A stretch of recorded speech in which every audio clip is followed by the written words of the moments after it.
The night she came in, I had 4 units of compact standard O negative in the cold locker, 2 functioning pressure cuffs, and Dex Marin, who had worked beside me for 6 years, and who was at that exact moment 50 meters away in the outer bay, repairing a filtration seal that could not wait. I was alone, which was normal. Border installations run lean. You get used to the quiet. You get used to being the only person in the room when the room needs someone in it. You get used to solving problems with what you have because what you have is what there is, and waiting for more is not always an option the situation allows.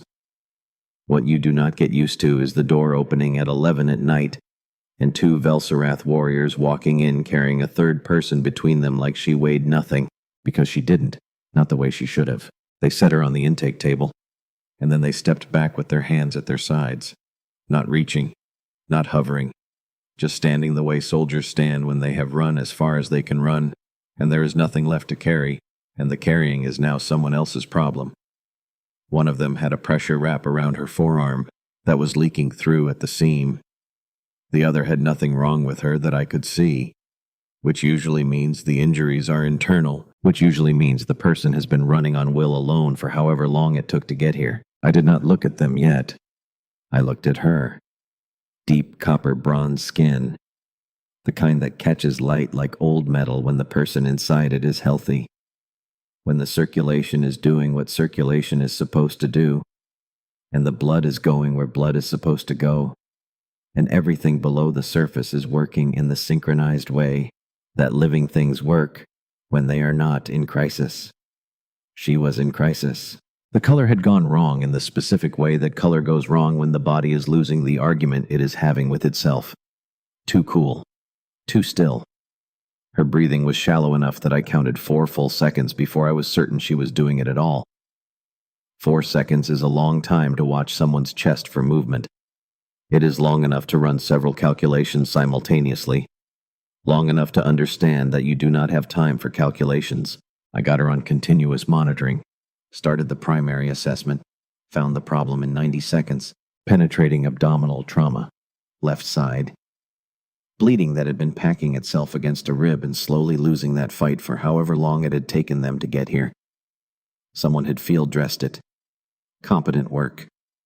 The kind of work that gets done under pressure by someone who knows what they are doing but does not have what they need to finish it properly. It had not been enough. The field dressing had bought time. The time was almost gone. I needed blood. The station supply was compact standard O negative human. 4 units in the cold locker, because this was a border installation, and border installations run lean. I did not have Velsarath matched product. I had never needed to carry it before. The nearest facility that might carry it was 4 hours at hard burn. She did not have 4 hours. She might not have had 40 minutes. I stood in front of the cold locker for exactly 3 seconds. And I want to be clear about what those 3 seconds were. They were not panic. They were not hesitation in the way that hesitation means doubt. They were the particular 3 seconds of a person who has been doing trauma work long enough to know that the arithmetic matters, and that running it one more time is not cowardice. It is due diligence. It is the difference between a decision and a reflex. Option 1. Wait for matched product. 4 hours. She bleeds out in 40 minutes. Result, she dies, and the waiting did not help her, and the caution did not help her, and the protocol did not help her. She is simply dead, and I am simply standing here with the protocol intact. Option 2. Cross-species transfusion with compact O negative. Documented in the literature for 60 years. Not standard practice. Carries risks. Cascade effects are unpredictable, and in some individuals severe. But the literature is clear that it has been done. And in approximately 70% of documented emergency cases, it has bought enough time to stabilize until matched product could be obtained. 70%, which is not a guarantee. It is also not nothing. And the alternative to 70% was 0% and a body on my table and a very clean protocol record and no one alive to care about either. I pulled the first unit. The taller of the 2 soldiers said something in Velsarath that I did not catch. The other one answered. Something about a 3rd daughter. Something about a negotiation and an ambush and a transport that no longer existed. I did not need the politics. I needed to know if she had drug sensitivities. None on record, the taller one said. Trade common, careful pronunciation, making sure I understood. I got a line in. The first unit went in at the rate she needed, and I monitored for cascade response with the attention of someone who has just made a decision they cannot unmake and needs to know immediately if it is going the wrong direction. There was a brief elevation in temperature, a slight inflammatory response. I treated it. It resolved. I watched the monitors for another 10 minutes before I let myself think the word stabilizing even internally. Second unit. No incident. Her pressure started coming back, and I breathed. Finally. In the way you breathe when you have been holding something without knowing you were holding it, and it releases and you feel the release in the specific place where you were holding it. Not relief exactly. Something more functional than relief. The acknowledgement that the next 10 minutes looked different from the previous 10. The taller soldier, she told me her name was Kael. Let me redress the wound on her forearm at some point during the second hour. She did not flinch. She did not make a sound. She held the arm at the angle I needed and looked at the wall and waited until I was done, and then lowered the arm with the care of someone following precise instructions, which told me she was either very controlled or in considerably less pain than the wound suggested. With Velsarath warriors, it is usually both. Dex came in from the outer bay around hour 2. He came through the inner door and stopped. He looked at the woman on the table. He looked at the monitoring equipment. He looked at the unit running. He looked at me. He said nothing. Because Dex does not say things when the situation already contains all the relevant information, and adding words would not change the information, only add noise to it. He moved to the secondary monitoring station and took it over, and I moved back to the primary work, and we did not speak much because there was not much to say. We had been in rooms like this one before, the two of us. Not this exact room, not this exact situation, but the shape of it was familiar enough that our hands knew what to do without our mouths needing to coordinate. By hour 4, she was stable. By hour 6, she was conscious. She did not speak at first. She lay with her pale, amber eyes open and fixed on the ceiling. Not peace, not sleep, not the relaxation of someone who has come through a hard thing and is resting on the other side of it. Something more deliberate than any of those things. The look of someone who has been close enough to the edge that they are still measuring the distance back, assessing from the inside whether the distance is real or whether they are still in the part where it appears real but is not yet. I let her look at the ceiling. Dex left a cup of water within reach. Did not announce it. Did not make a production of it. Just placed it there and moved back to the monitoring station and let it sit there within reach for whenever she was ready. When she finally turned her head and looked at me, she did not say thank you. She said in trade common, with the careful deliberateness of someone who has spoken it long enough to choose every word with intent, "What did you use?" Not a question exactly. More like the beginning of an accounting. The opening line of a conversation she already knows she needs to have and is starting at the right place. I told her. Human blood. Compact O negative. Cross-species emergency protocol. The literature gave me better odds than the alternative.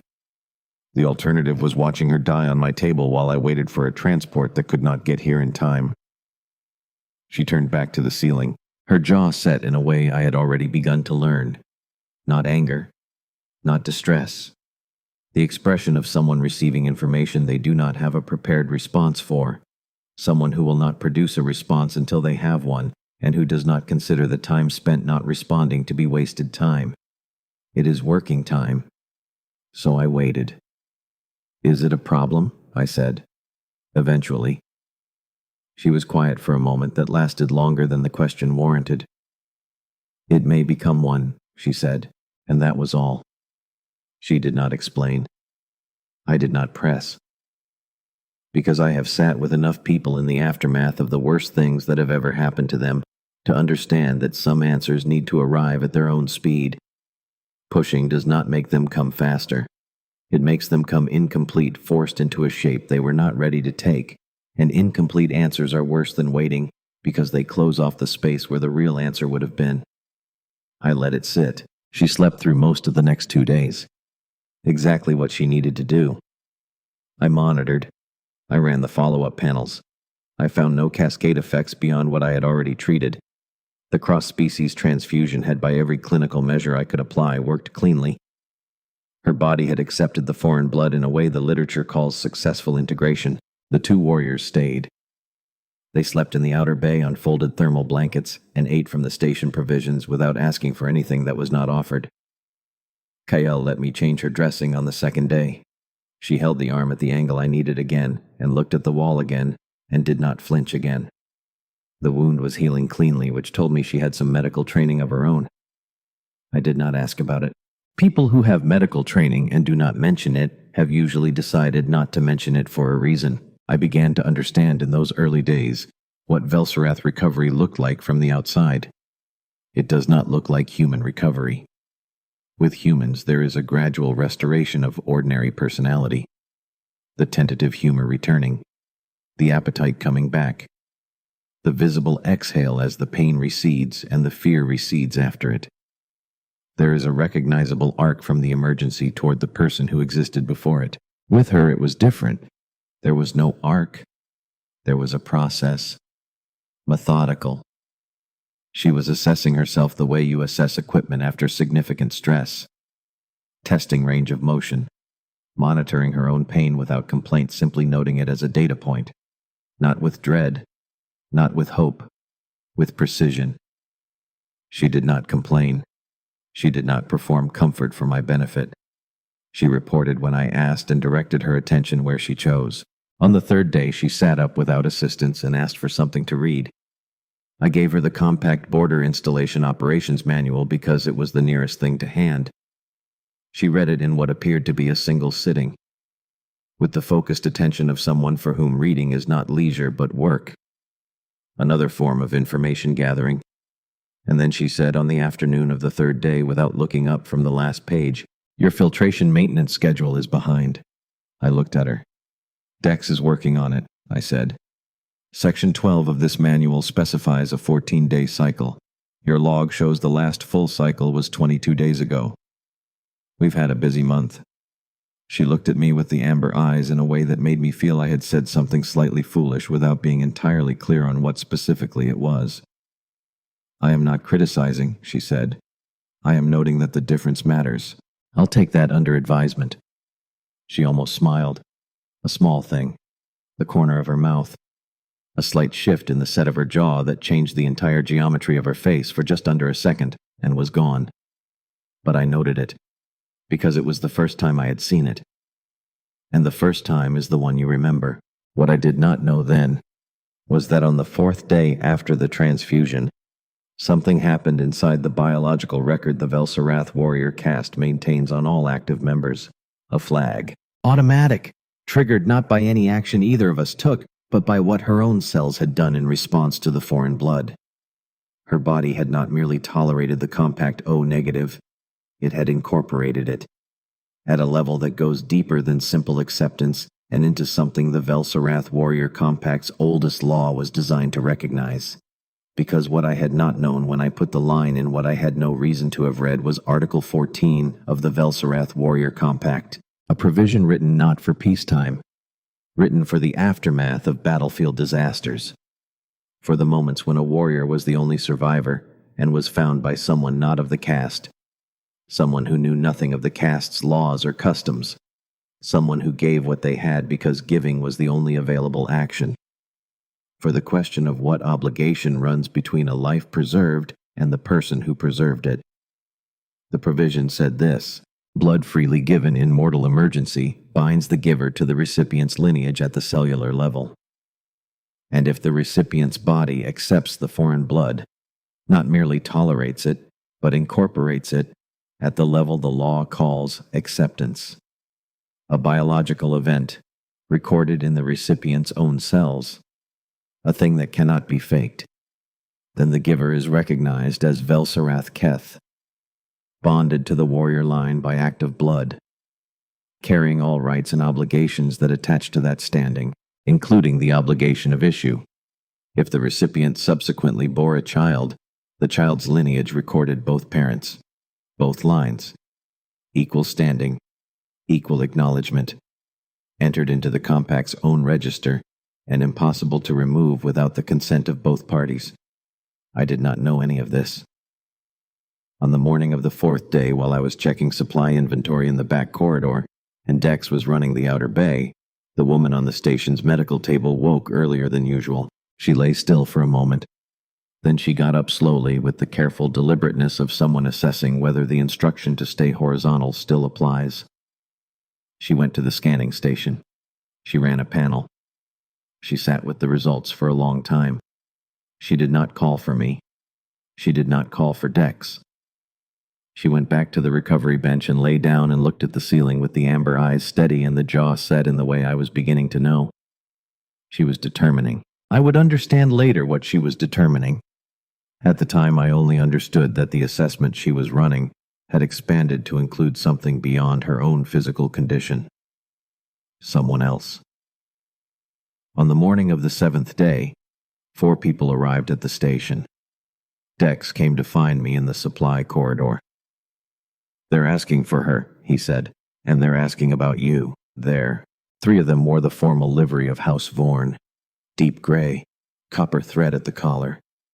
Attire that announces before anyone speaks that this is official and sanctioned and has the weight of an institution behind it. The 4th was a man named Harlan Voss. He had the stillness of someone who has spent a professional lifetime identifying angles in a situation before anyone else in the room has found them. Not patience.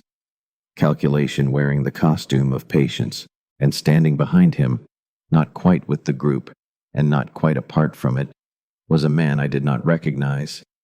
Younger than Voss. Taller. The copper cast of Velserath skin. The same architecture in his face that I had already learned to read on someone else's face. He did not introduce himself. He stood near the wall and said nothing, and watched everything. I went in. She was sitting upright on the recovery bench, dressed in plain gray travel clothes that Kyle had retrieved from the transport wreckage. Nothing marking her rank. She was watching the delegation with the same focused attention she had given the operations manual, reading the room for information, for patterns, for what the surface was telling her about what was happening underneath. Harlan Voss looked at me. "You are Callum Rourke, the medic who treated the patient." "I am. You administered human blood product to a Velserath warrior caste member in trauma conditions on the 8th day of the 3rd month." "I did. She was bleeding out. It was the available intervention." "You were aware of the warrior caste biological bonding provision under Article 14 of the Velserath Warrior Compact?" I looked at him. I looked at her. Her expression had not changed. "I was not," I said. "You are aware of it now," he said, and handed me a document. I read it once for the surface and once for the weight. The language was formal and layered in the way that very old law is layered. 800 years of annotation built into the original until they were inseparable. A single organism with centuries of thought running through it. And what it said was not what I had expected. Not a trap, not a punitive provision. Something closer to the opposite. A law written by people who had decided that the act of giving what is yours to keep someone else alive without being asked, without negotiating terms, without knowing who they were, first was not a transaction, could not be treated like one, required different language, deserved to be named. I put the document down. I looked at her. She had been watching me read. Every pass. Watching to see what I did with the information. Not the legal information. The information about her. About the fact that she had known since the 4th day. And had waited. And had determined. "You knew," I said. "I knew the provision existed," she said. "I did not know whether my body would accept the blood under its terms. The acceptance is biological. It either occurs or it does not. It is not chosen." And it occurred. "Yes. When were you going to tell me?" A pause. "I was determining," she said carefully, "what I wanted to do about it." The man near the wall made a small involuntary movement, the movement of a person who expected an answer and is still affected by hearing it said out loud. I filed that away. Harlan Voss cleared his throat. The House of Vorn's position is that this bond, while technically activated under the provision, was entered into without the full knowledge of either party and should be administratively dissolved as a matter of procedural. The provision does not have an administrative dissolution mechanism, she said. Not louder, not at him. Still looking at me. A pause. The House is prepared to pursue a precedent-setting challenge before the Caste Council. The House can pursue whatever it likes, she said. And now she looked at him. Fully. With the complete attention I was learning was not comfortable to receive unprepared. The question before this room is not what the House wants. The question is what Article 14 requires and what I choose. Voss went still in a different way. You are the third daughter of House Vorn in a disputed succession. You are present at a border installation because the primary line sent a faction extraction team to remove you from the Keth Varanis negotiation. You are not in a position. I am a Velsarath warrior, she said, and the copper bronze of her went very still. And the amber eyes did not move from his face. And the room changed in the way that rooms change when someone in them has stopped negotiating and is now simply stating what is. The provision under which this bond was activated applies to Velsarath warriors. My standing under it is not contingent on the House's approval of my succession position. My warrior compact membership exists independently of House politics. Voss looked at his papers. The administrative staff said nothing. I said, what does it mean for me, in practical terms? She looked at me, absorbed it the way she absorbed everything. It means, she said, that under the warrior compact you are Velsarath Keth to this house, bonded to the lineage by the act of blood given in my emergency. The House cannot erase that without your consent and mine, and neither of us was asked before they arrived here with papers. I looked at the document again. If the recipient subsequently bears a child. Yes, she said. I looked at her. Yes, she said again, more quietly, in a register that was different from everything she had said before it. The room was very quiet. I know how to stay functional in the gap between the moment of action and the moment of understanding what you have done. I know how to hold the weight at arm's length. I know how to work inside the gap until the situation allows you to close it. What I found sitting in that quiet room with a document in my hand and a woman looking at me with amber eyes that were not performing anything at all was that I did not want to hold this one at arm's length. I was not afraid of the weight. I just needed a moment to find out what it actually was. I put the document down. What do you want? I said. To her. Only to her. She looked at me for a long moment. The window above the recovery bench let in the pale morning light. It caught the copper of her skin, the color that had come back over 4 days, warming from underneath the way a forge warms before it glows. I was told growing up, she said, that the Warrior Compact's bonding provision was obsolete, that it had not been invoked in 400 years, that it was kept in the law only because removing it would require a caste council vote that no one wanted to convene. She paused. I was not told that it was written the way it was written, because the people who wrote it understood something my house has apparently forgotten. What did they understand? That when someone gives you their blood to keep you alive, she said, and asks nothing in return except that you do not die, that is not a transaction. That is a different kind of thing entirely.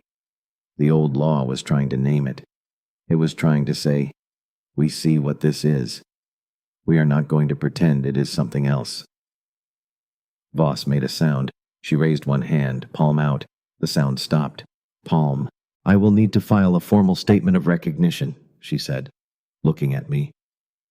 Under Article 14, the Velsarath Keth must be named by the recipient before the caste record. It is the recipient's act, not the House's. A pause. I am prepared to make it now, before these witnesses. Sarath, Voss began, you are here to serve the House's interest, she said. You are not here to advise me on mine. If the House wishes to challenge the provision before the Caste Council, it may do so after the record is made. The sequence matters. Article 14 is explicit on the sequence. The naming comes first. She looked at me, and her voice shifted. Not louder, not harder. Grounded. The way that formal language requires a grounded voice to carry it. She was not performing the formality. She was using it as a tool that existed for exactly this purpose. Callum Rourke, she said. She said it the way people say a name when they are not only addressing a person but locating one, placing them precisely so there is no ambiguity about who is being bound to what follows. I am Sarath Vorn, third daughter of the warrior house Vorn, cast standing, active speaking before witnesses in the station of my emergency and recovery. A pause. The first naming. I name you as the one who gave blood freely in my mortal emergency, who did not ask who I was before he acted, because the question before him was not who I was, it was whether I would live. She did not break the register. She did not look away. The second naming. I name you as Velsorath Keth to this house and to my lineage. The blood you gave was given without condition. The acceptance my body made was without coercion. The provision exists because the people who wrote it knew that a life given freely and accepted fully is a bond that law should name rather than ignore. She breathed.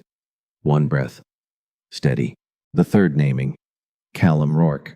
By the Velsorath Warrior Compact Article 14 in the full terms of the provision and before these witnesses, I name you as Velsorath Keth, as the acknowledged blood bond of this line, and as the second parent of the child of this lineage.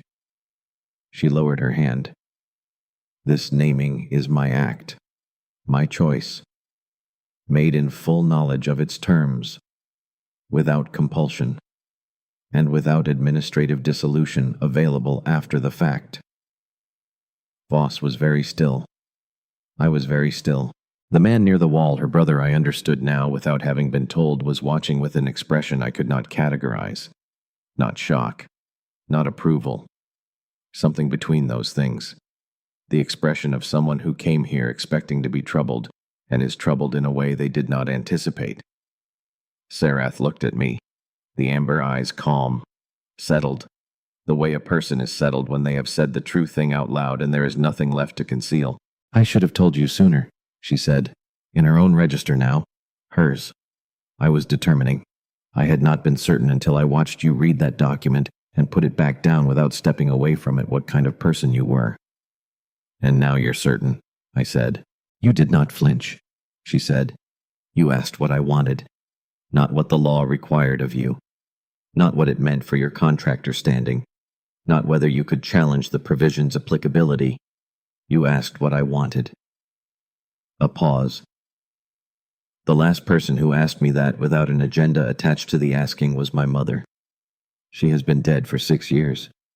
I did not know what to say to that, so I said nothing, which I have found in years of sitting with people in the aftermath of the worst things that have happened to them is often the right response, not because silence fills the space, but because sometimes what the space needs is someone willing to sit in it without flinching. Voss gathered himself, spoke to one of the administrative staff. The staff member wrote something down. The house will relay its position, Voss said. You may do so, she said. I will be here until I am medically cleared for transit. My medic will advise on the timeline. They left. All 4 of them. The man by the wall was the last to go. He paused at the door. He looked at his sister. She looked back at him. Something passed between them that was not mine to understand. He left. The outer bay door sealed. The room was quiet except for the hum of the filtration system. The monitor ticking along at baseline. I sat down on the stool beside the instrument bench. Kale stood in the doorway. They're gone, she said. Yes, Sarath said. Kale made a sound that was not quite an acknowledgement and not quite a question, and went back to the outer bay. The child, I said. You are certain.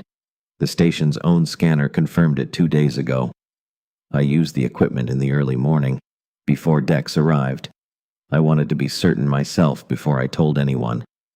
I have been certain for 48 hours. How far along? 6 weeks, at most, consistent with the transfusion event. I looked at the instrument bench. The scanner sat on it quiet.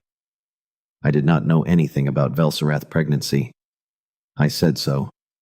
I will teach you what I know, she said. Some of it will require you to read documents that are not as accessible as an operations manual. I will help you locate them, something in the way she said it. The matter-of-factness of it. The implicit assumption that we would be in the same location long enough for me to read documents she helped me locate. That there would be a future in which both of us were present and working on the same problems from the same building.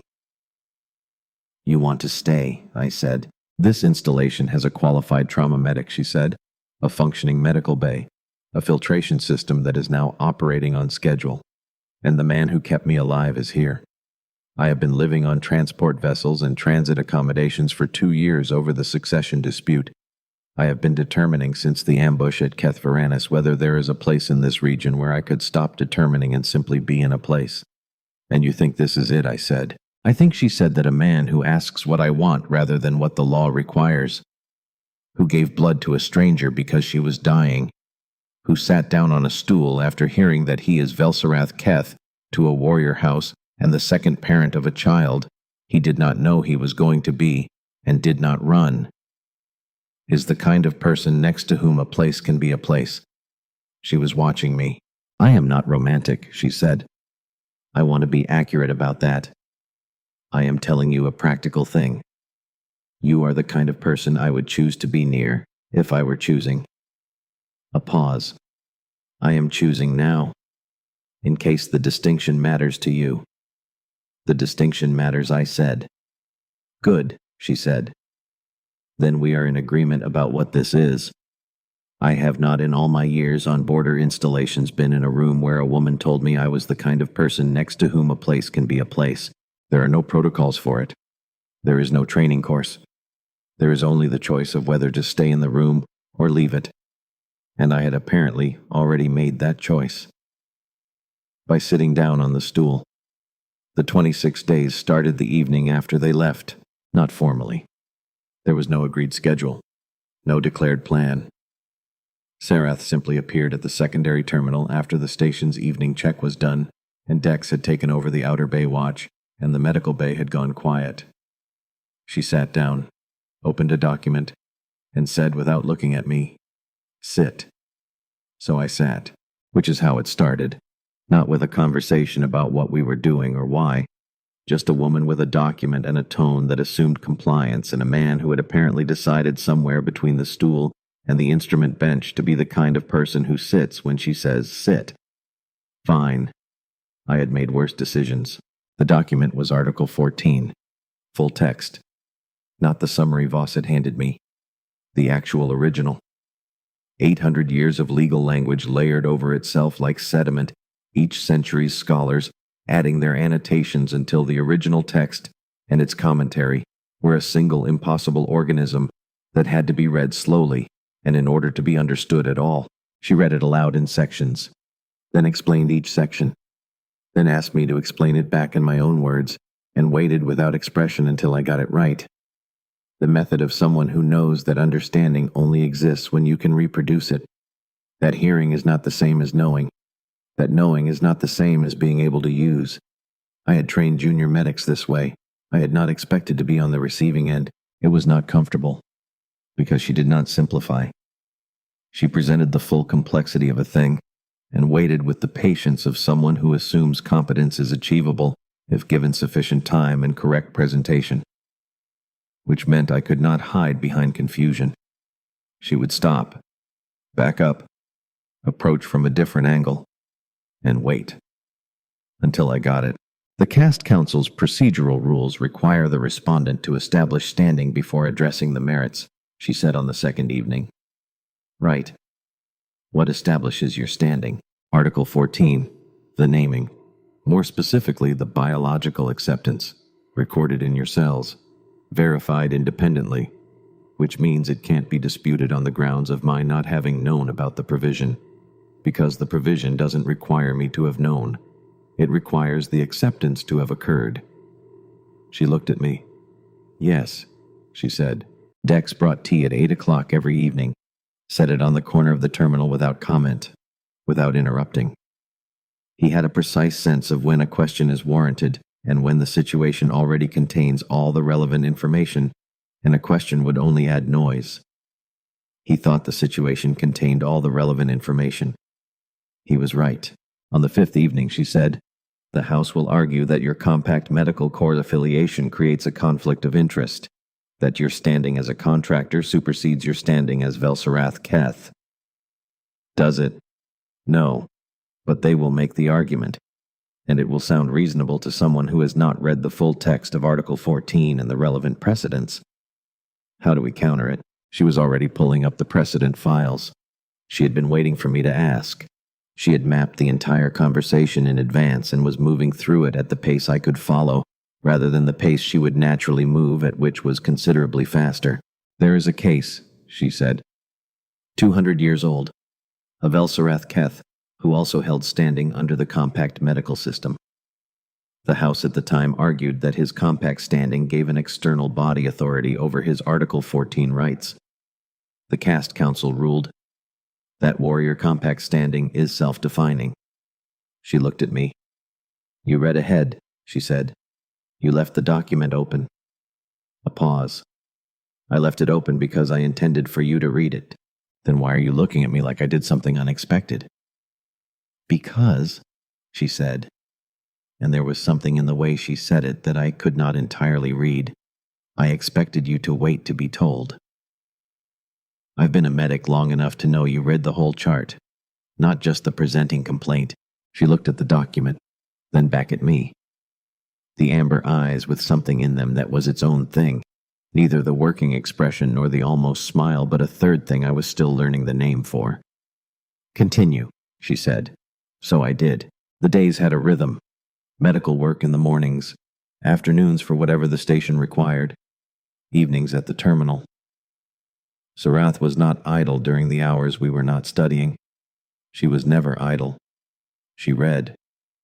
She corresponded through Kael. She reviewed documents in a small handwritten log she kept in the left pocket of her travel jacket. She also quietly and without announcement reorganized the medical supply inventory. I discovered this on the 8th day when I went to pull a standard trauma kit and found it in a different location.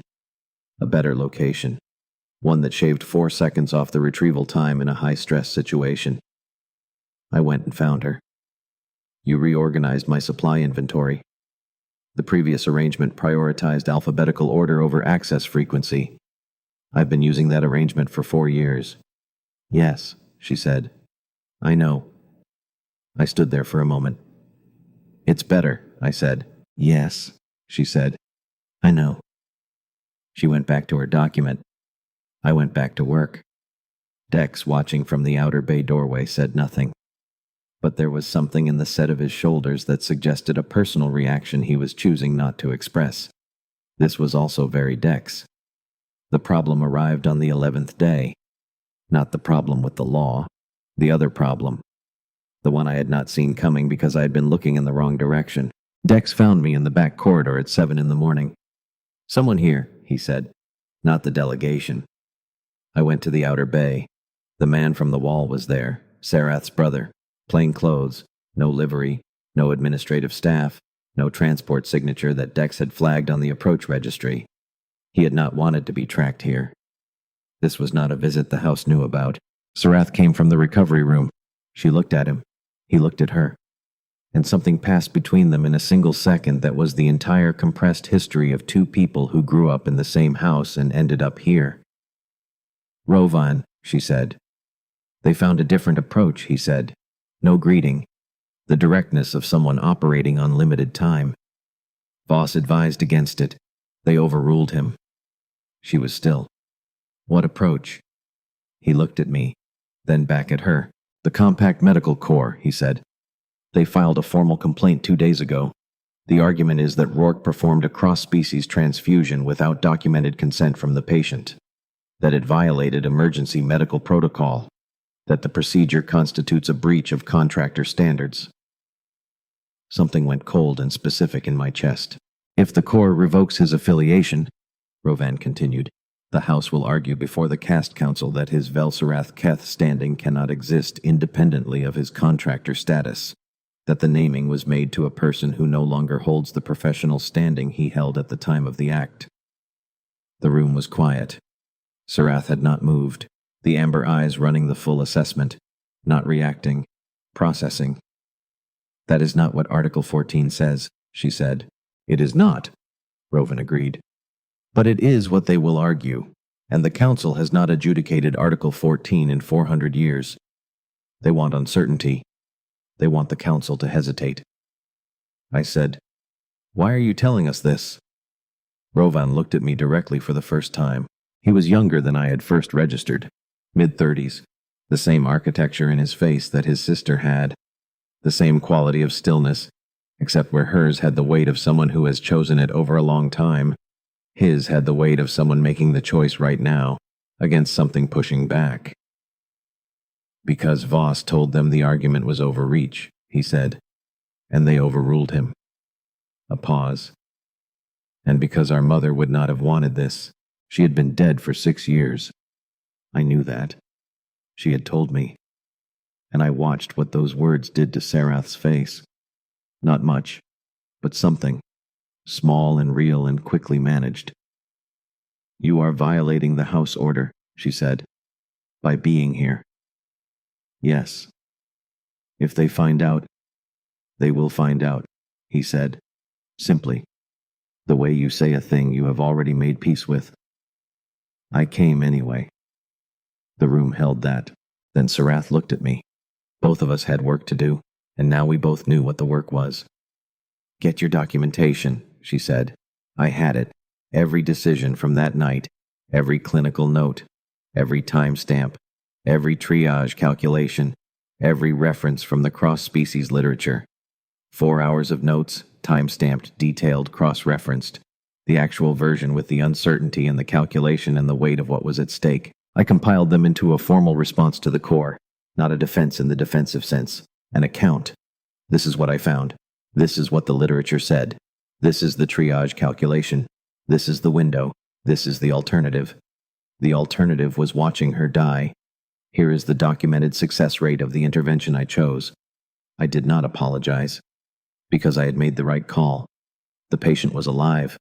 The documentation would show that every step was defensible. Sarath read the response before I sent it, page by page, making small marks in the margin.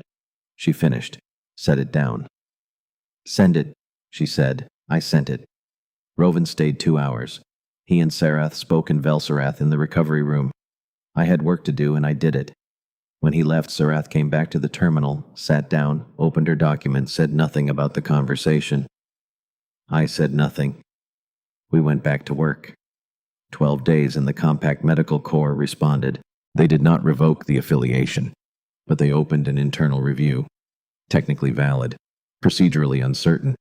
The kind of uncertainty a skilled advocate could use before a body working from a 400-year-old provision with no living precedent. "They didn't pull it," I said. "No," Sarath said. "But Voss will tell the Council that under review is sufficient to create doubt about the standing's validity at the time of the hearing." And we counter with the 200-year precedent. Article 14 standing is defined by the Warrior Compact. The Compact does not recognize external authority over its own provisions. The core complaint operates in a different legal universe than the Caste Council proceeding. She said it the way she said everything, evenly, like explaining something that is simply true. "You knew they'd go after the affiliation," I said. "I considered it a likely move," she said. "When they arrived on day 7 with a strategy that was primarily administrative rather than biological, I understood they were not going to fight the provision on its own terms, because they cannot win on its own terms. So they fight procedurally. Procedural attacks target the standing of the respondent. So you prepared for this." I prepared for several versions of this. I looked at her in the particular quiet of the terminal in the late evening, the station humming around us, the work between us on the screen. "You've been 3 moves ahead since day 1, I said. "I have been a third daughter in a contested succession for 2 years, she said. "You learn to run the scenarios, or you do not survive the scenarios. Not a complaint. Data. This is the condition. This is how I adapted. Moving on. But I sat with it anyway, because I had been doing the work of understanding her carefully, without letting what I thought I understood calcify before I had enough data to be sure. And what I was understanding was this: she was not guarded in the way that damaged people are guarded. It was not protection. It was precision. She disclosed what was relevant. She withheld what was not. And the line between those categories was the most carefully maintained boundary I had ever encountered. Occasionally, when something crossed from withheld to relevant, she disclosed it, in her own time, without ceremony, the way she told me about the child. Day 20. After the evening session, after Dex had left and the station had gone quiet. She closed the document, straightened the papers, set the pen parallel to the edge. The scanner confirmed it on the 4th day, she said. I used the equipment in the early morning before Dex arrived. I wanted to be certain before I told anyone. I wanted to know who you were before I decided whether to tell you. I did not say anything. I have been certain for longer than I should have waited. A pause. I was still running the assessment. You're always running the assessment, I said. Yes. Even now. She looked at me, the amber eyes in the quiet of the late evening. The assessment is complete, she said. I absorbed this. She was not announcing a pregnancy. She was announcing the end of an evaluation. The evidence had come in. She had reviewed it. She had reached a conclusion. The conclusion was me, not romantically, practically. But I was 42 years old, and I had spent years on border installations where the personal life was whatever you could manage between emergencies, and I had not had someone look at the actual data of who I was under pressure and decide on the basis of that data that I was who they would choose. How far along, I said, because I am a medic and that is the relevant clinical question, and also because I needed something concrete to stand on. 6 weeks, consistent with the event. I looked at the screen. The caste council ruling from 130 years ago had nothing useful to say about this. Nothing in my training did. I don't know anything about Velsarath pregnancy, I said. I know, she said. I will teach you what I know. I will help you obtain what I don't know. We will figure out the rest. We. Just like that. Part of the record. I sat there for a moment. Then I turned back to the work. Because that was what she would do. And I was learning that following her lead on when to feel things and when to continue was not weakness. It was practical intelligence. The knowledge that weight can be carried while moving forward without waiting until you have fully processed it to take the next step. The last 6 days were different in the quality of the silence between the work. We had been in the same room for 26 evenings. I knew how she held her pen, how she went still when she found a passage that mattered, how she breathed differently when she was about to correct something, and she knew how I moved when I was certain versus working toward it, how I asked questions. The difference between my silence when I was tired and my silence when I was thinking. We had not talked about any of this. We had just been in the same room doing something real together. On the 24th evening, the formal address form, run it. 7 lines, present when I needed them, not automatic, available. Your pacing on the 5th line is too uniform, she said. Break after was not coerced. Let the chair hear the space. Then continue. I tried it. Better, she said. High praise. From her. Genuine from her was worth considerably more than warm from most people. On the 26th evening, we did not study, just sat. Documents closed, tea on the corner, filtration hum steady. Did you know it would lead here? She said, not looking at me. I knew it would lead somewhere, I said. When you choose the 70%, you're accepting whatever comes with it. You don't get to choose only the parts you predicted. She was quiet for a moment. No, she said. You do not. She stood, straightened things, set the pen parallel to the edge. Sleep, she said. We leave at 6. She went to her quarters. I sat at the terminal a while longer, looking at the narrow window and the dark outside it, thinking about what it means to give without asking, not as a noble act, just as the only available response when the situation requires something you happen to have and someone else needs. Then I went to bed, because we were leaving at 6. The Velserath Primary Court sits on the second moon of the Velserath home system. I did not know this before Sareth told me. I had not had reason to know it. Border installation medics do not generally need to know the location of 800-year-old judicial chambers. We arrived the evening before the hearing. The second moon was cold. Not aggressive cold. Simply cold. Settled into the stone and the ground and the air the way cold settles into places that have been cold for a very long time and have stopped apologizing for it. The court building was stone. The kind of density that tells you immediately the building was not designed to impress anyone. It was designed to last. And it had. Longer than most governments in this region. Longer than the political entities that had created it. The benches inside were worn smooth in the middle of each seat from centuries of people sitting in exactly the same spot. Coming with the same thing, something they needed decided. Something they could not decide alone. I sat on one of those benches the evening before the hearing and thought about all the people who had sat in this exact spot. None of them probably had been a civilian contractor from a border installation who had given blood to a stranger and ended up here. I lay in the quarters the court provided and ran the formal address form in my head until the second moon's pale dawn came through the window. 7 lines. Pace the 5th one differently. Break after was not coerced. Let the chair hear the space. I knew it. And still I ran it. Because there is something in the final reading of a thing that is not about information. It is about commitment. About saying in the language of your own attention, yes. This. I know what this is, and I am going to do it anyway. I read Article 14 one last time, then I went back to bed, and this time I slept. The chamber was exactly what the stone exterior had promised. High ceiling. No ornamentation that was not structural. The lighting came from windows cut at deliberate angles, so the illumination was always even. The kind of light that does not favor anyone and does not flatter anyone and simply shows what is there to be shown. 7 council members. Elder Sauverthane in the center. Older than I had expected. Not frail, the posture was not frail, but the kind of old that accumulates in a person who has been listening carefully for a very long time. The posture of someone who has developed an efficient method for identifying the weaknesses in arguments from the first sentence forward. She read the challenge document, set it down. The House's position is that the Velserath Keth bond under Article 14 cannot attach to an act performed without the bonding party's knowledge of the provision's terms, and that the respondent's current affiliation status creates additional grounds for procedural challenge. Voss confirmed it. Added the argument about the internal review, the doubt it created about standing at the time of the naming. The respondent's position. Sarath stood. She stated her standing.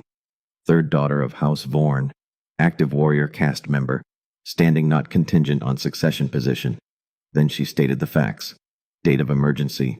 Nature of trauma, available resources, triage calculation, decision to intervene, biological outcome, cellular acceptance, verified independently, cannot be falsified, cannot be disputed. She stated that Article 14 does not require the Velserath Keth to have knowledge of the provision's terms at the time of the act. The original framers wrote it this way intentionally. She cited the framing document, page and section. The Velserath Keth is present and prepared to speak under the provision standing. Elder Sauverthane looked at me. I stood. 7 lines.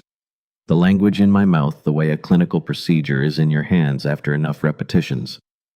Not automatic. Available. Present at the exact moment it was needed. The 5th line I paced as she had told me. Break after was not coerced. Let the chair hear the space. And then I stepped outside the form. Because Sareth had told me to. After the form, say it in your own words. Say what happened. In the language you use when you are doing what you are trained to do, and there is no time for anything except the truth. I gave blood to keep her alive, I said. I did not ask who she was before I acted, because the question before me was not who she was. The question was whether she would live. I made the calculation I had the information to make. I chose the intervention with the better odds, and I would make the same choice again, in the same room, with the same 4 units, under the same 40-minute window. A pause. I do not consider the consequences of that choice to be a mistake. The chamber was very quiet when I sat down. Elder Sauverthane looked at me. Not the way a judge looks at a witness they are preparing to challenge. The way a person looks at a thing they have not encountered in this specific form before and are determining how to categorize. A long look. Then she turned to Voss. Voss made his arguments. The legal specialists cited passages. Sarath answered each citation with the counter she had located in 26 days of preparation. She was precise. She was complete. She was the most prepared person in the room, and the chair understood this because the chair's questions shifted gradually from Voss towards Sarath, and the tone of them shifted with it. And then Voss played his final card. The provision includes an administrative dissolution mechanism, he said. Under the conditions presented, the House submits that administrative dissolution is the appropriate remedy and invokes the relevant clause. He produced a page, placed it on the table with the care of someone placing the winning piece. Sarath waited. Let him place it. Let him look at the chair. Then she said, the administrative dissolution clause was repealed in the third reformulation of the Warrior Compact. It does not exist in the current text. Silence. I will direct the Council to the third reformulation amendment record. The repeal was deliberate. The scholars at the time determined that an administrative dissolution mechanism was inconsistent with the provision's fundamental purpose, which is to name and protect a bond that exists independent of administrative preference. She paused. The clause the House is invoking has not existed in the Compact for 160 years. Voss looked at his document. The way you look at ground, you expect it to be solid. He looked at his legal specialist. The legal specialist did not look back. He closed the document case with the particular care of someone recalibrating in real time and deciding that the most professional available option is to appear as though the recalibration is not happening. The chair set down the precedent document, made a note, looked at the full council bench. We will deliberate, she said, and then the 7 of them rose and filed out, and the chamber door closed. Just us, me and Sarath at our bench. Kyle behind us in the first row of observer seating. Harlan Voss and his staff at the opposing bench not speaking to each other, not looking at us. And Roven, at the back of the chamber in the last row nearest the wall. Not officially there. Just there, because he had decided to be, and had accepted the consequences. I looked at Sarath. She was looking at the empty council bench, not the working expression. The third thing, the one I had learned the name for. The expression of someone who has done everything that could be done and is now in the specific human moment of trying to believe it was enough. Not ready to believe it yet, because sometimes the body keeps bracing for the impact, even after the impact doesn't come. Because the nervous system has been running the crisis protocols for so long that it needs a moment to understand that the crisis is past. I did not say anything. I sat beside her and looked at the empty bench and waited. The light from the east windows moved slowly across the stone floor. 1 inch, 2 inches. The particular slow movement of light in a room that has been watching light move across its floor for centuries, and will continue watching long after everyone in it today is gone. 2 hours. The council filed back in. Elder Sauverthane sat, looked at the document in front of her, looked at our bench. The biological acceptance had occurred. Verified. Cannot be falsified. Cannot be disputed. The formal naming had been made. Correct sequence. Before sufficient witnesses. The provision does not require the bonding party's prior knowledge of its terms. The framers addressed this explicitly. They anticipated this exact circumstance, the matter of the Compact Medical Corps affiliation. The Council finds no jurisdictional basis for the Corps' designation to affect the respondents standing under the Warrior Compact. The Compact is self-defining. External bodies hold no authority over its provisions. The Administrative Dissolution Clause, repealed in the third reformulation, does not exist in the current text, cannot be invoked. The challenge does not present grounds sufficient to dissolve a provision whose terms are clearly and fully met, the chair said. The Velsarath-Keth bond under Article 14 is validly activated. The formal naming stands. The bond stands. A pause. The child's lineage will be recorded in the Warrior Compact Register under both lines. full standing on both sides. Both parents acknowledged. This is the ruling of the cast council, and it is final. She set down the document. The 7 members rose. A last look from the chair, not at Voss, not at his legal specialists, at me. The same look as before. The look I had not categorized. Longer this time.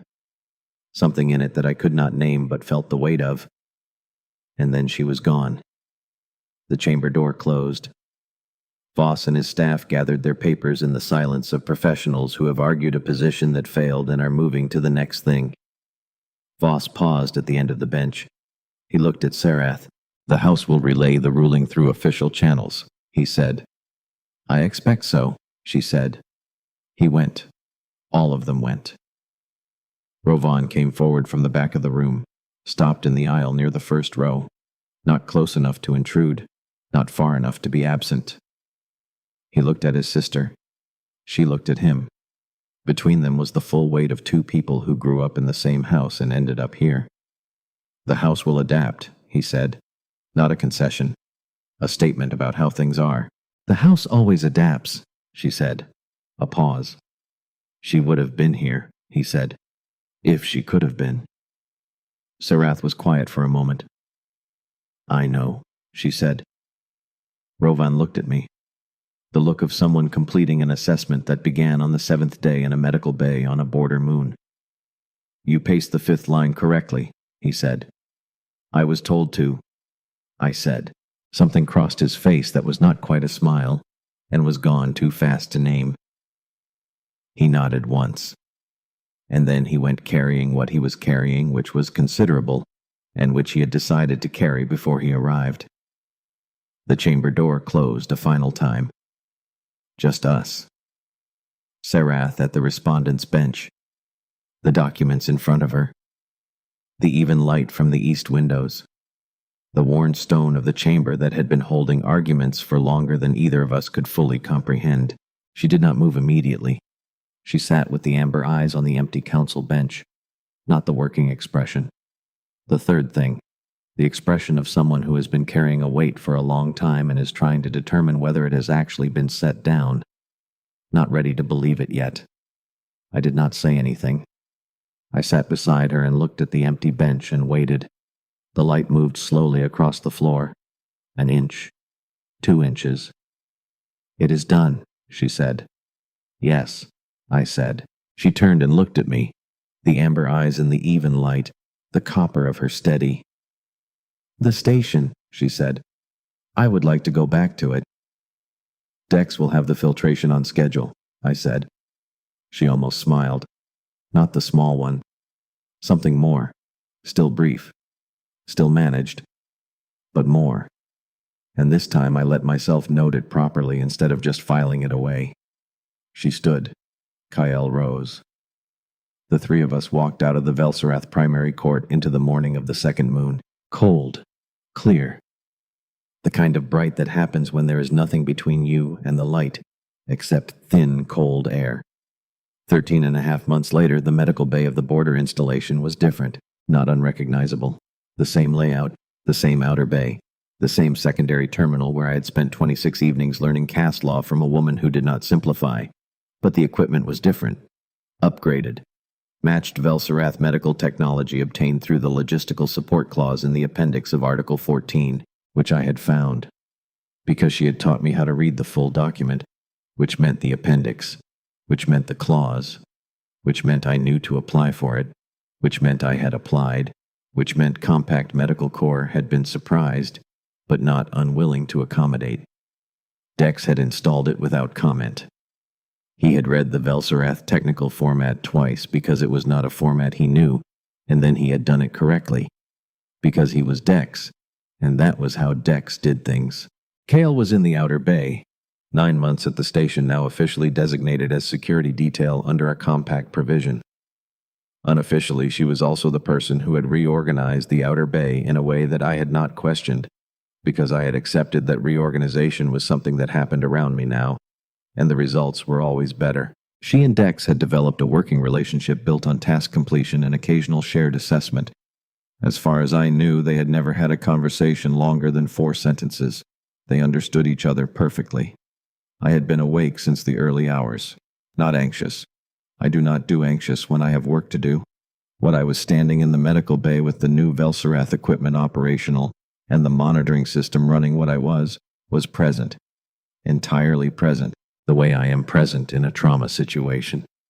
When everything that is not the room and the person and the work falls away, and there is only the room and the person and the work, different from any work I had done before, not the mechanics, those I had learned.